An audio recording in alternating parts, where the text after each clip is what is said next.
Recently, Vivo announced the first phone with an in-display fingerprint sensor, which means that you can touch the screen, unlock your phone just like that with no need for a separate reader anywhere else on the phone.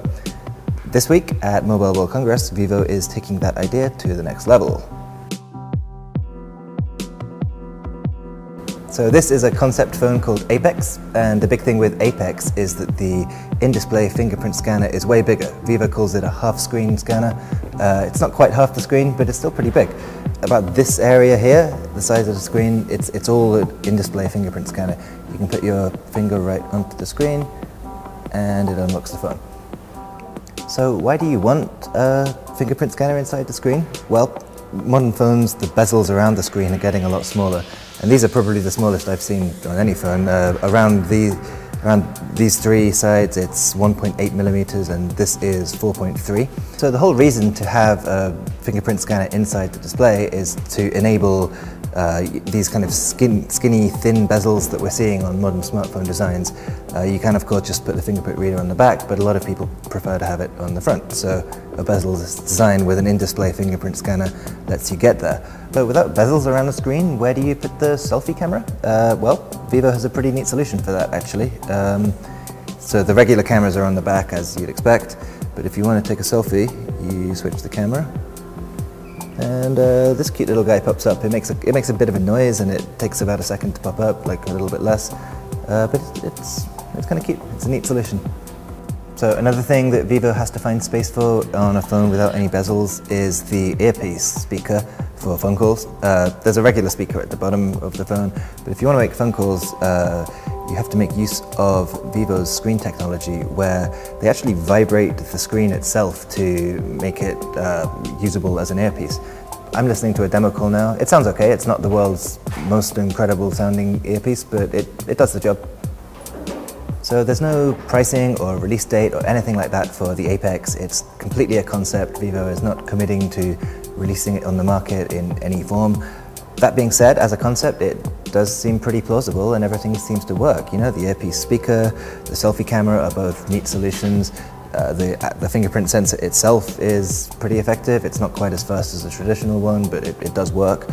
As to where things could go after this, Vivo has said that it wants to reduce this bezel even further. Vivo says that if it could get this one down to 1.8 millimeters, it would be over 98% screen-to-body ratio, and the company thinks that at that point you could truly call it a bezel-less phone.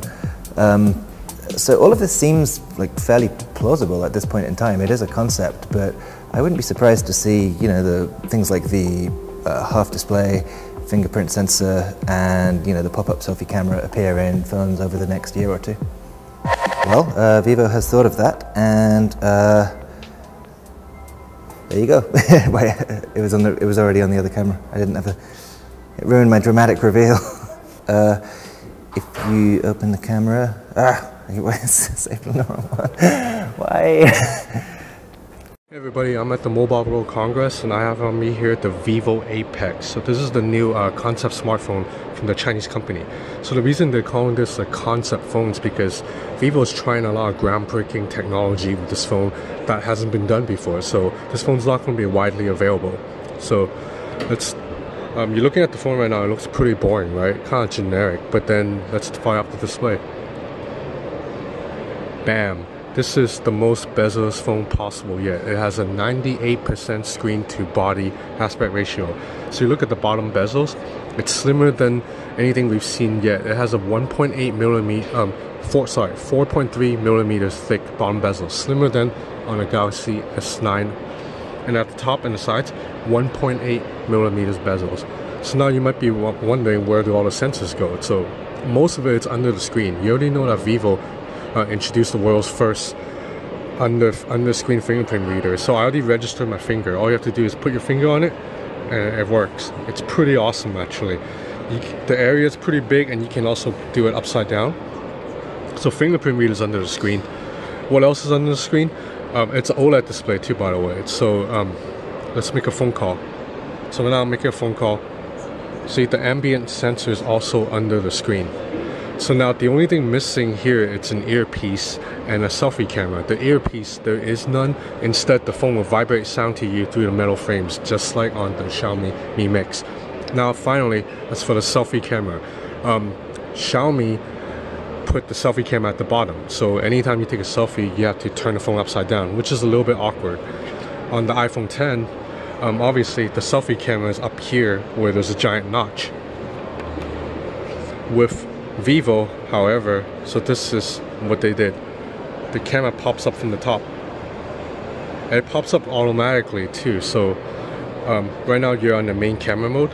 If you press this button for selfies, the camera pops up automatically.